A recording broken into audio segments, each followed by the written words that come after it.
Hello, everybody, and welcome to Foxhole Film. This is the May 26th episode. My name is Francisco Manso Flores. I am here with Todd Hamilton. Greetings. And this is our second in a row, so obviously this is becoming a habit now. We actually are getting them in on time as we're supposed to. We have some news for you today. Unfortunately, none of those are going to be Phoenix Comic-Con related because they let us down. Absolutely. It was all their fault. It is. We'll just blame it on them and leave it at that. So, good enough. Yeah, we just really didn't get the opportunity to go to Phoenix Comic-Con, and we just figured, you know, we'll keep it as a regular show, and maybe for the San Diego Comic-Con, which I will get the opportunity to go on. Maybe if we can convince Todd, he'll get an opportunity to go. Maybe for that one, we'll be able to get some real cool news for you guys. That being said, do you have anything else to add? No. Let's jump into the news. All right, what do you got? My first story is there's a Blade Runner sequel in the works. I think a lot of people know that at this point. Ridley Scott is attached to it, involved. And I just read this week that the writer, Hampton Fancher, of the original Blade Runner, has signed on to write the script for the sequel. Really? So I'm pretty excited about that. You have the original director and the original screenwriter of what I would argue probably the best, or at least in the top, 3 best sci-fi films of all time. So that's really good news. I mean, when you're given the script to the person that wrote the original, you know that they're going to be able to draw back on the material that they create for the first one that maybe doesn't get used.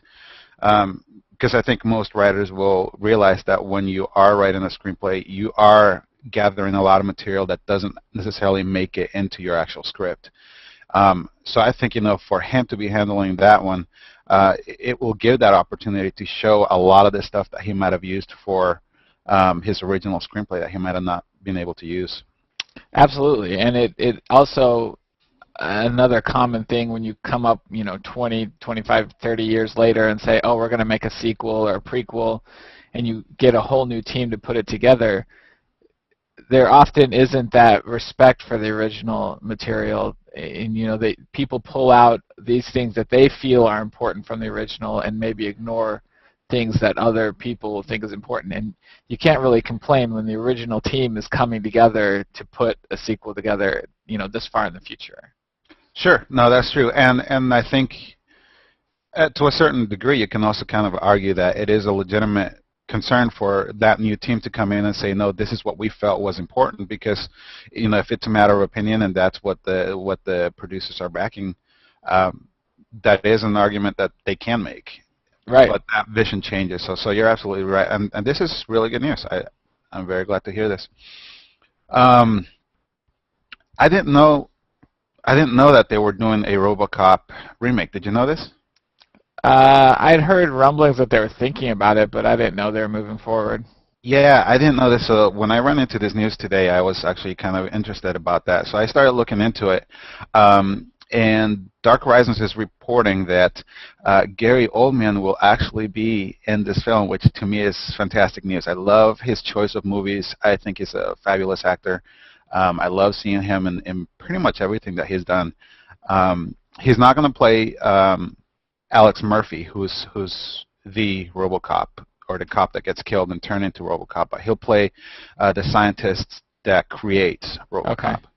Okay. The role of RoboCop, or Alex Murphy himself, is going to be played by Joel Kinnaman, who I'm not very familiar with, but I think this might be kind of one of those interesting remakes, and I'm just hoping that, I mean, obviously they're going to have to upgrade a lot of the effects and a lot of the armor and everything that they end up using for RoboCop. but I do kind of hope that they manage to keep the same feel that the original had, because that's one of those films that I really kind of have a an attachment to, and I don't want to see it ruined. I was going to ask you that because in this month's magazine, Wired magazine, they had kind of an 80s theme to Hmm. it. And in the beginning, they listed, I don't know, 8 to 10 films from the 80s, like Star Wars, Empire Strikes Back, Raiders of the Lost Ark, Goonies, um, all the multiple films, and one of them was RoboCop. And for me, I don't know if it was because I didn't see RoboCop as a kid because it was rated R and my parents wouldn't let me, and so I didn't see it until many, many years later, and so I didn't have that attachment to it that a lot of people my age did because they saw it back then. I listed RoboCop as my last on that list of all the films from the 80s. Really? So, but I mean, it was running up against the Goonies and Raiders of the Lost Ark, and like these films that are still in my top of films of all time. Sure. So, You know, I did see it. I'm trying to recall. I think I probably saw it fourth grade or fifth grade, so I was young, and I don't know that I was supposed to have seen it. yeah, that's usually um, the case. uh, but it was one of those films. I think it might have been the very first film that I saw where it actually had a robot in screen, and to me that just it blew my mind. The fact that they had this, what looked to be working robots, like I had no idea what they went through to do it. I mean, as a kid, you're seeing it, you're believing what's seen on the screen. Um, I loved the fact that they had this robots in there, and so yeah, I have a childhood attachment to that. It's also, my dad loves that film as well. He's, Okay. action films, and so having then the opportunity to watch it with my dad as well, that just kind of build up on it. And so Sure. I have a lot for this film, that it's probably just something that I'm bringing to the film, and I think all of us do that when we watch a film. We bring on our own baggage with it. Um, but yeah, I do have an attachment to it, so I really do want to see this succeed. Yeah. Well, I mean, there's plenty to work with there, and so with the updated graphics and stuff like that, they definitely could make it a pretty great film if they do it correctly. Yeah, yeah. My second news is actually bad news. We're going to stay in the 80s, though. G.I. Joe Retaliation is the sequel to the G.I. Joe movie that came out a couple years ago, which I've never actually seen. I watched the trailer a couple times, and it just never caught me. It didn't feel like the original G.I. Joe, and it just didn't look very fun, so I never saw it. Hmm. But I have seen the trailers for this new movie, the G.I. Joe Retaliation movie, and I've had the feeling to go. Like it's looks a lot better than the one that came out a couple years ago. They've upgraded some of the actors. The Rock is one of the main guys in it, who's a good action star. Bruce Willis is in it. Yes, Bruce Willis, and of course Snake Eyes is back, which is awesome. But they just announced that instead of opening next month, which was the original plan, Paramount Studios has decided to push the release until March 2013 because they want time to convert the film to 3D. Oh, that is retarded. So I don't know who the person was behind that decision, but it's pretty disappointing to me. When people ask me the films that I was really looking forward to this summer, this wasn't the top of the list, but this usually made the list. Like, yeah, I want to see G.I. Joe. It looks like it's going to be a fun summer movie. And Hmm. so to push it to March, a March release, and solely for the reason of converting it to 3D, it's really lowered my expectations for it. So I don't know if I'll end up seeing this at all. Well, I don't know. I mean, the movie's not going to change because it's going to be released in 3D. I mean, it's ridiculous that they're making this decision solely for 3D, and they're saying, okay, we're going to push it back this far because we want to convert it. I mean, that shows lack of insight on their part. If they 3D is not a new thing. You know, it's been playing big for a while now. That's something that they should have considered earlier. So I'm not defending that, but it's not going to change the film. And the fact that it's going to be released during the March for the following year, there may not be much going on during March. So it might I actually be think one of those. that in the article I read, it's on a couple different blogs, but it was saying that one of the theories is not so much that they want to converge to 3D, but they are scared of going up against some of the other blockbusters this summer, and they feel that if they release in March, they'll have a wider window to make back their money. That to me makes a lot more sense because I mean, this summer they're looking at Avengers, which is still rolling strong. Mm-hmm. They're looking at Batman, which is going to be released at the end of the summer, and that's going to be pretty strong. Mm-hmm. And there is a good range of other films that are going to be in there that are going to have enough pull that I think, yeah, they may not get the kind of money that they're looking for. I think they might be using that as an excuse, actually. Yeah, it's definitely possible. It's just disappointing, and to say that it's because it's 3D, Yeah. it makes me want to almost punish the studio by not going and seeing the film, even if that's not the real reason. Yeah, yeah. I mean, it for me. I probably would have seen it. I certainly won't see it on 3D the way that I do not watch Right. any film on 3D unless I know it's been shot in 3D and it's going to be worthwhile. Avatar was one of the few where I felt like I really enjoyed seeing it in 3D, and I thought it was very well worth my money. Otherwise, I just avoid it. I do not watch 3D. So I don't know. I think I'll probably end up seeing it just because I don't think that there's going to be much else to see in March. And kind of staying in the thread of movies and blockbusters, I do have some news regarding Iron Man 3. And this were pretty recent, so I'm not exactly sure how long this ones have been out there, but they were pretty much on the top of the list of the sites that I checked.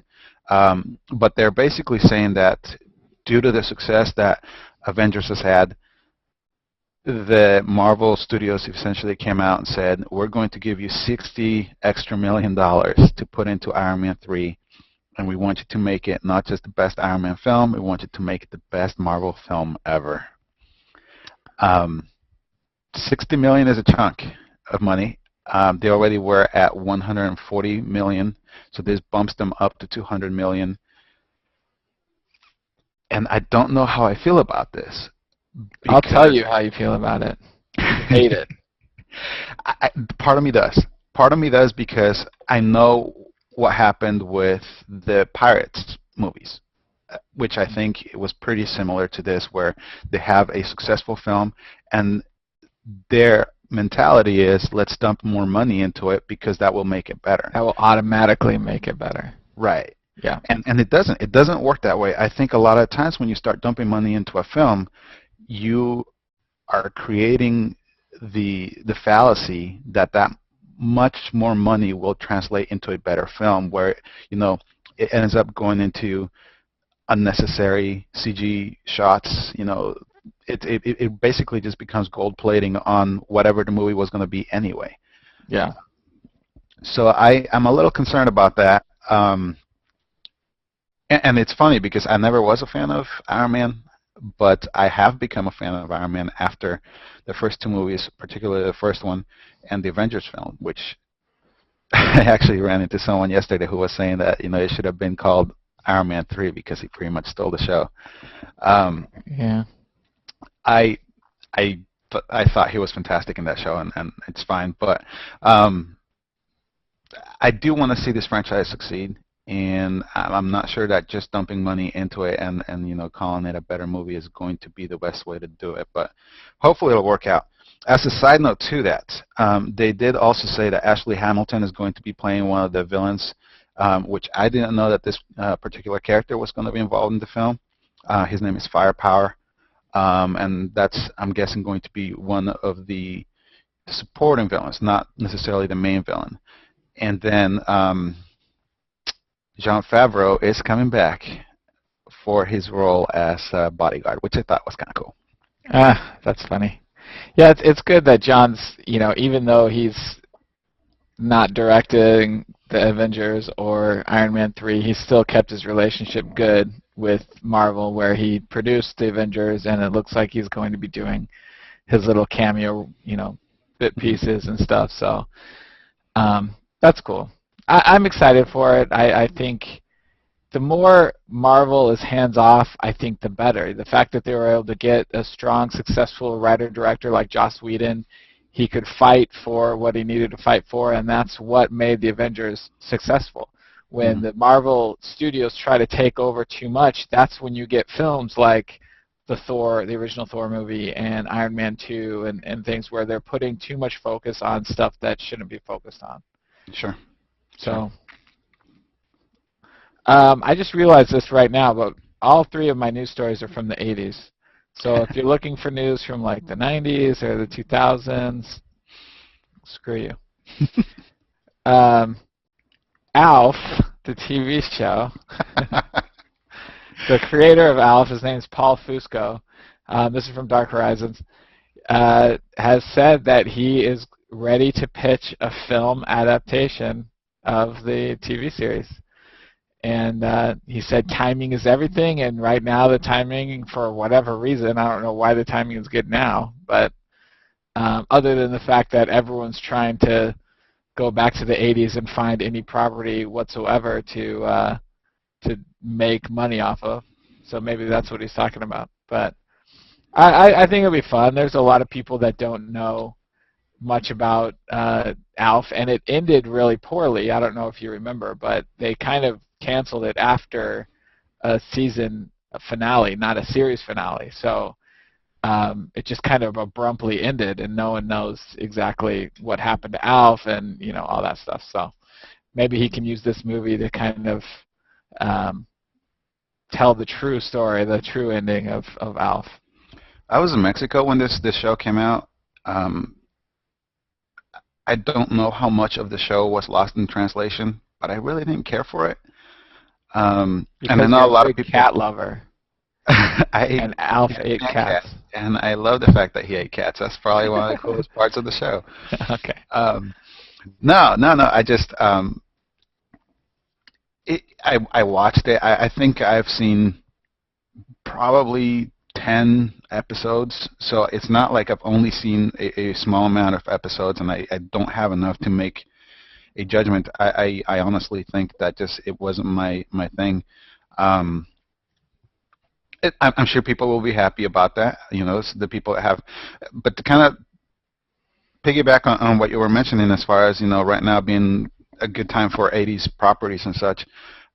I think it's actually reflected even outside of film. I mean, because you are seeing a lot of this games that are being made into films. You're seeing some remakes from 80s movies that are being made into films. But I mean, just look at fashion. I went to the mall yesterday, and I cannot tell how many people were out there with their 80s style Ray-Ban sunglasses and 80s styles hats. I mean, it really looks like we're being thrown back to the 80s, and I think it's beyond film. I think this is a little bit of a larger thing. Whether it's a good thing or a bad thing, I don't know, but they might be onto something there. Yeah, I'm all about, there are definitely some very cool aspects of the 80s that I would not mind coming back. There's plenty of 80s fashion that I don't think should come back, but maybe it will. Who knows? The claw? Utah claw, yeah. Exactly. So. Well, while we're kind of talking about throwback news, I guess I might stay in the whole path that you've set forth and bring up the fact that they are actually discussing turning The Exorcist into a 10-episode TV series. For what channel did they say? That wasn't actually listed on the article. They said it was being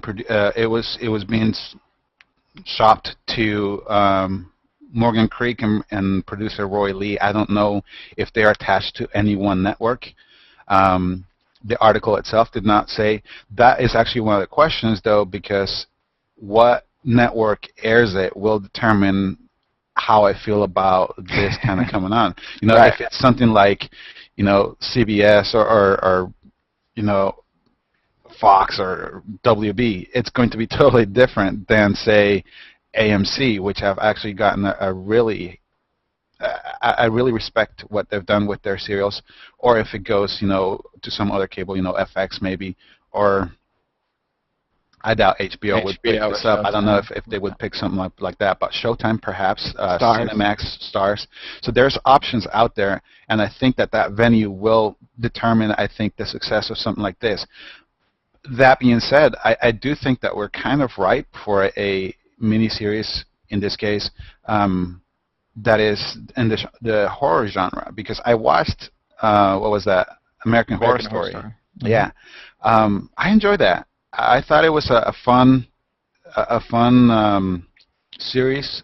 I know it's coming back. I enjoyed the editing and what they were doing with that, and the storytelling.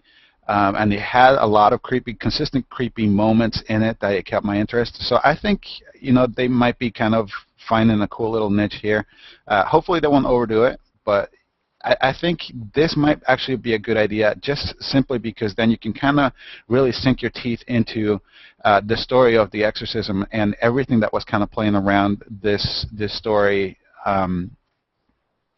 which has always been of interest to me. The idea of exorcisms and demon possessions and all of that. I like that. It's cool. So if I can get it in more detail, that's awesome. And I shouldn't say I like that. I was going to say that might not be the best way to say that. But. That's probably like an invitation. It's like, yeah, struck me down.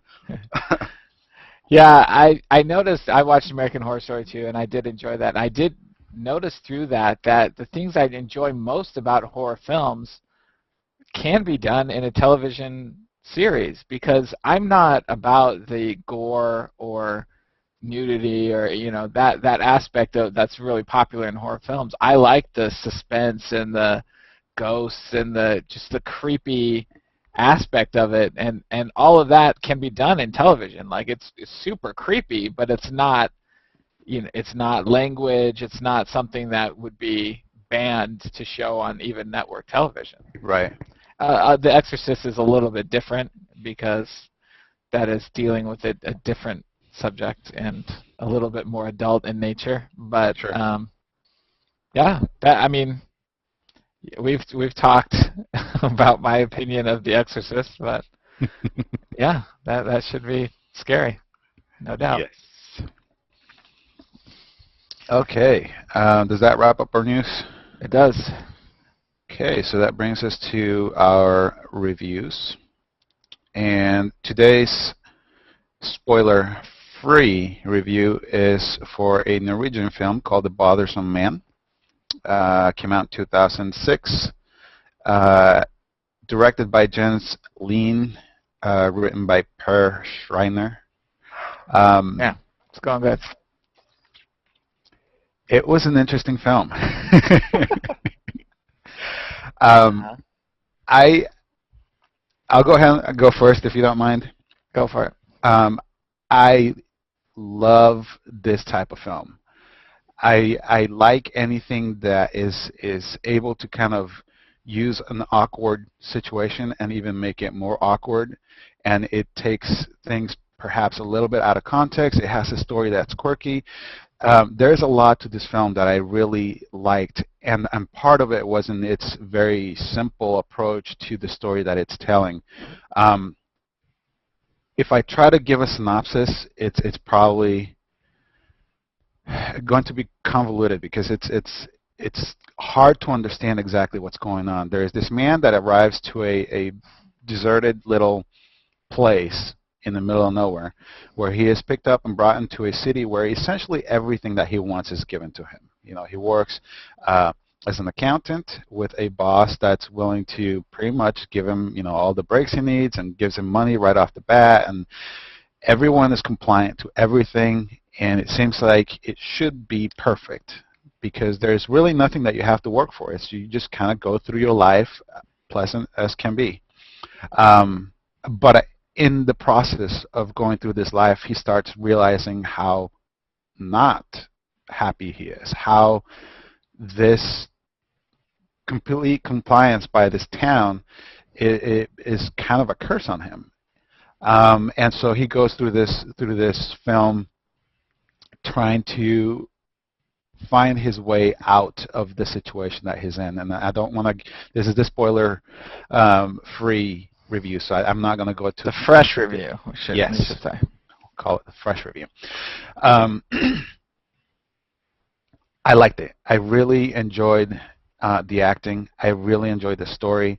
I liked the fact that I was asking a lot of questions as I was watching, and I was asking a lot of questions after I was done. It engaged me in both internally, the way the story is put together, and externally, the way it kind of relates to the social commentary.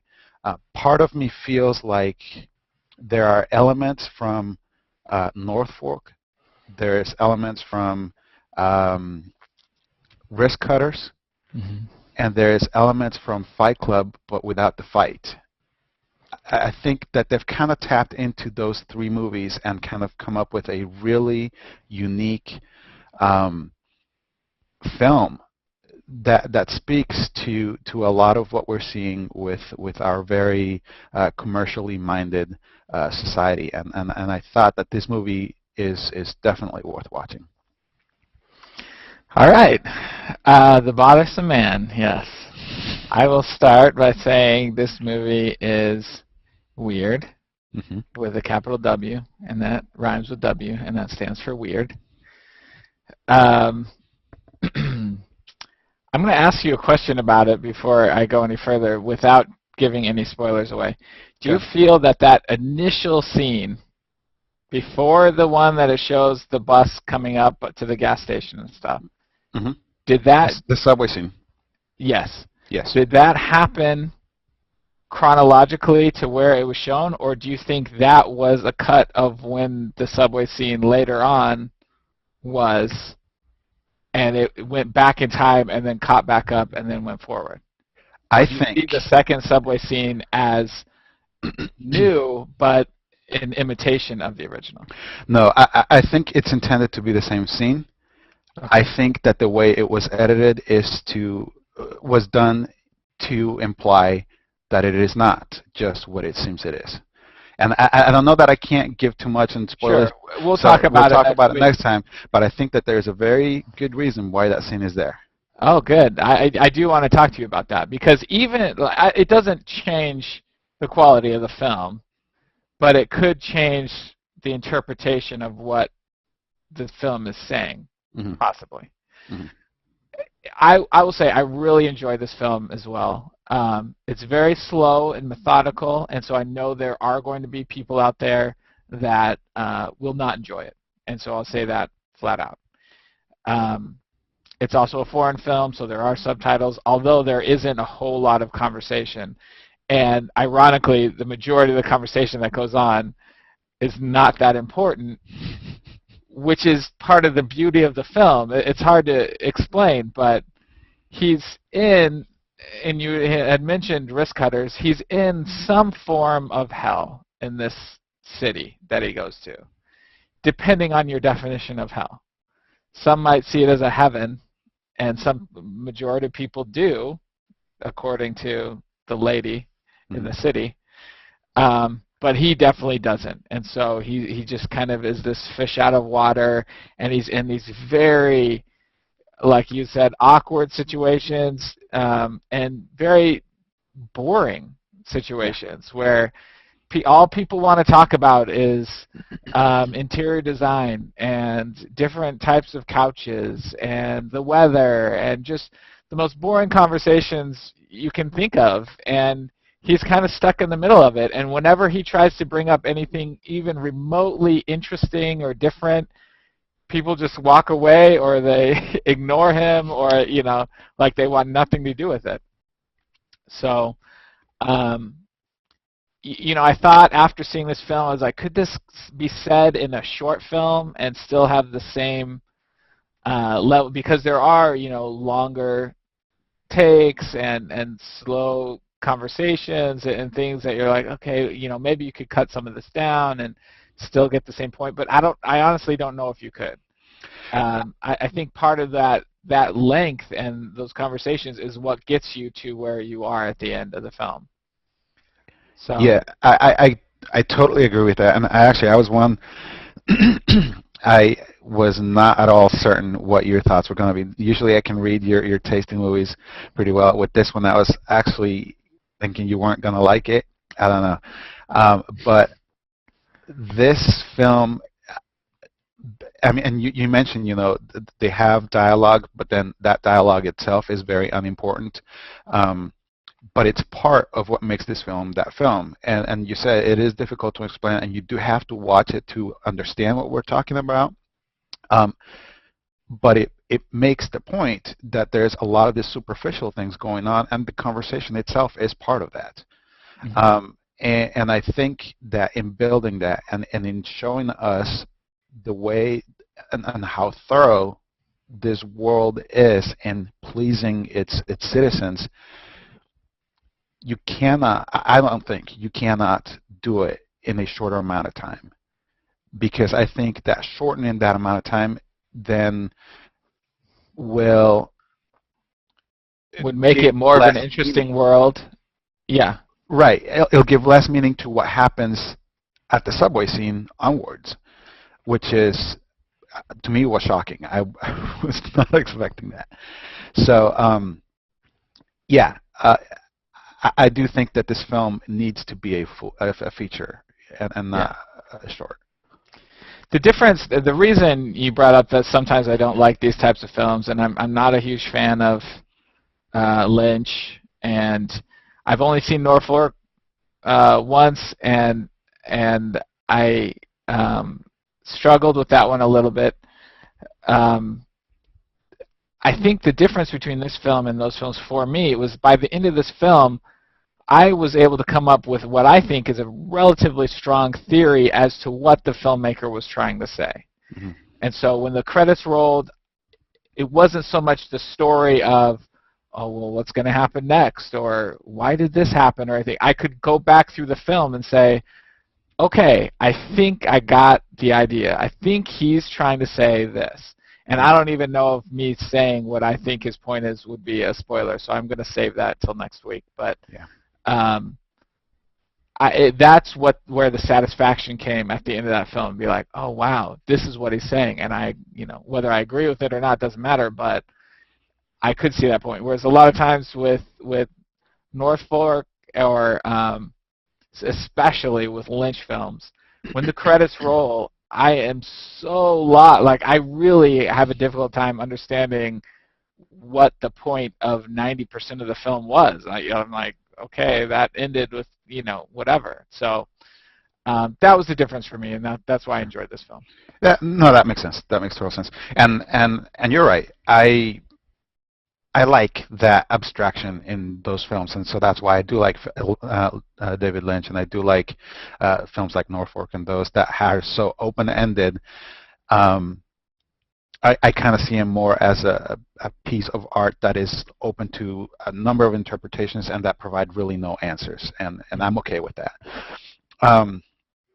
I think we've kind of given a pretty good overview of this film. We'll have a further discussion on this, and I think it's going to provoke some really interesting conversations. So if you get an opportunity to watch it during the next week, it is on Netflix Instant Stream. It's not a very long film. It is a bit slow, so going with that mindset, you're not going to be watching an action film, although there is some shocking imagery here, so I do recommend not watching it with young family members in the room. Agreed. And that brings us to our, if that one's the fresh review, is this the stale review? I don't know if that's a good way to say it. Just spoiled. Let's just say it's spoiled. All right. We talked a little bit about 13 Assassins. I keep wanting to say 13 Samurai because of its parallels to 7 Samurai. 13 Assassins, and we will now be able to kind of go in a little bit more in depth and talk about some of the spoiler stuff that's in this film. We had seen this a while ago, and so I had to kind of go back and cheat a little bit and watch it again, which was kind of interesting because my second viewing did not feel like my first viewing. Um, Part of it is a cultural thing. I find this with Asian films and with Russian films in particular. I have a very difficult time tracking names with those two cultures. And I guess Asian is a number of cultures, so I'm kind of grouping them all together. And no, I'm not being racist. A Um, little bit, but it just I don't have a lot of familiarity with those cultures, and so the names are a lot of times for me hard to read, and so following which character was which is difficult. And here you have 13 people that play a pretty pivotal role, some which get a lot more screen time than others, but I did feel that I wasn't sure, okay, who, is the person they're referring to the shogun, or is he the shogun's brother, or is he the hmm counselor, because there's a lot of people that are playing a political role that are important, that are mentioned, that may not necessarily get the screen time. And so watching it a second time helped a lot. Knowing the format of it, because we did talk about it having this kind of split format where the first part of it is more dramatic, and it's basically the setup. It's what's going on with the shogun's brother, what is he doing, the terrible things that he's doing to some of the population, and the fact that they need to act, and they're kind of between a rock and a hard place, because they know that they have to act against the wishes of the shogun, who does not want his brother, half-brother, harmed. So that whole first half is that setup of hiring the assassins and trying to figure out how it is that they're going to strike. And while it's not necessarily action-driven, it does have some very shocking scenes that are a little hard to swallow. I had a difficult time watching the second time, knowing they were there. I still cringed at some of the stuff that they show. specifically the young girl that they bring to show the main character kind of the atrocities that this guy is doing. Right, and it being this spoiled review, we can't say they essentially cut off her limbs, and they show her in full nudity, limbless, tongueless, and Takashi Miyake does a really good job at filming this without too much idealism. His characters are all facially, physically, they're still flawed. Like you see that the whites of their eyes are a little bit red rimmed and stuff. They show all these characters as very human, dirty. The makeup is not necessarily perfect, and so there is no idealistic way when you're looking at this, and that just kind of brings that reality to this moment that makes it even harder to watch. I felt. And then the second part is then putting this plan into action. And that's where just it becomes one big crazy fight, with swords and arrows. Which watching the second time, I was still very engaged in everything that was going on. So I think I gained a little bit more appreciation the second time I watched it. The first time I struggled a little bit more to keep up. One, I didn't know the format that it was going to be in, that threw me for a loop. And then, like I mentioned, the characters. I wasn't following very well who was who, which this second time around I was able to then just focus a little bit more on the story and in the cinematography, which is fantastic. I have to say, technically, this film is really well done. It has this pulled back, desaturated palette that kind of keeps everything really murky and dark, and it really feeds the mood of the film, and I love that.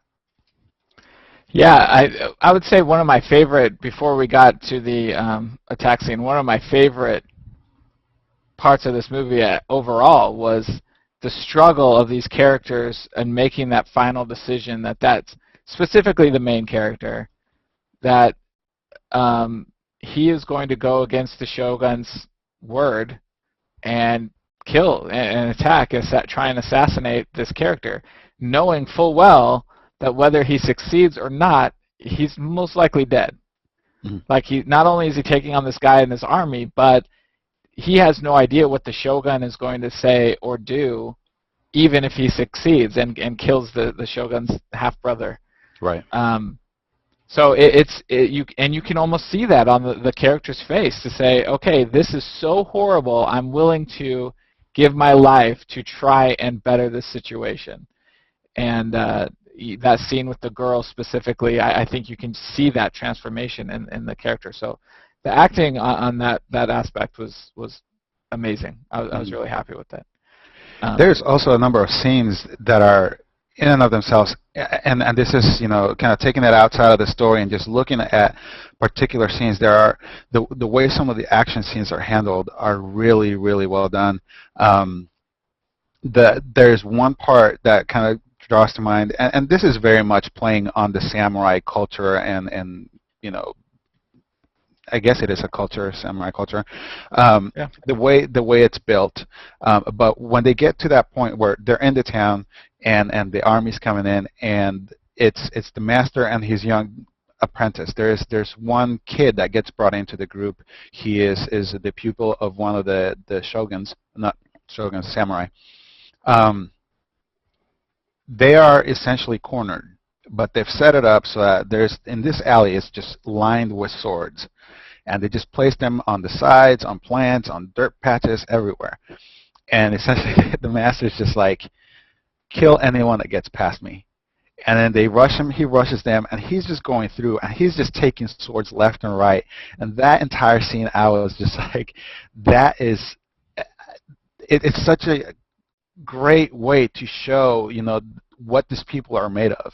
And ultimately, all of these people end up getting what they know they're going to get. They all know this is a suicide mission. Right. Watching each one of them face that is really interesting. And I would say there are a number of scenes like this one that end up really highlighting each character on its own, so that by the time they do die, which they will, you feel. And I think you mentioned this last week, is like how involved you'd gotten with each of the characters.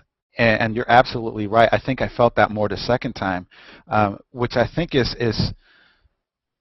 it's credit to the film in the sense that it has a really good rewatchable value, if that makes sense. Sure. This is one of those films that if you end up watching it 2-3 times, I think you'll definitely get the enjoyment out of it.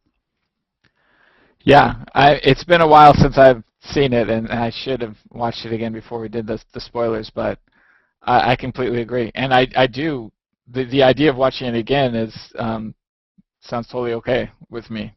I remember liking it enough to think that would be great. So there are still issues that were in there.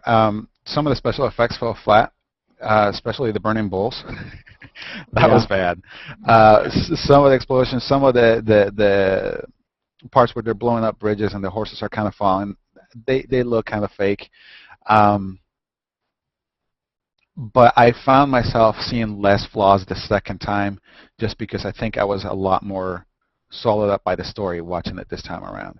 So I would still rate it pretty high. I would say either a high B, low A. I think this is a film that, if you don't mind foreign films and subtitles, and a lot of people do, and you don't mind the ultraviolence, this is Takashi Miyake that we're talking about. He is known for his ultraviolence.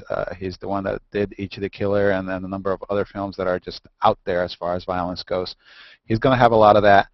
So, just be mindful of that. But I think that if that's up your alley and you're okay with those kind of films, then I think you're definitely going to be pleased with this one. Yeah, I'll echo that and say you should definitely watch it. It is, I believe, still on Netflix, instant streaming. So if you have Netflix, go ahead and watch it. And if you do get lost, kind of like Francisco said, with all the names and everything, just stick with it. And you might not get the full understanding of who's related to who and all that stuff, but by the end of the film you'll get the gist at least, and still enjoy the film. And if you need to watch it a second or third time to fully understand all the relationships and stuff, I would say it's similar to Game of Thrones in that aspect. Sure. You might not get all of the full 100%, but you'll get the idea and you'll still really enjoy the film. Absolutely.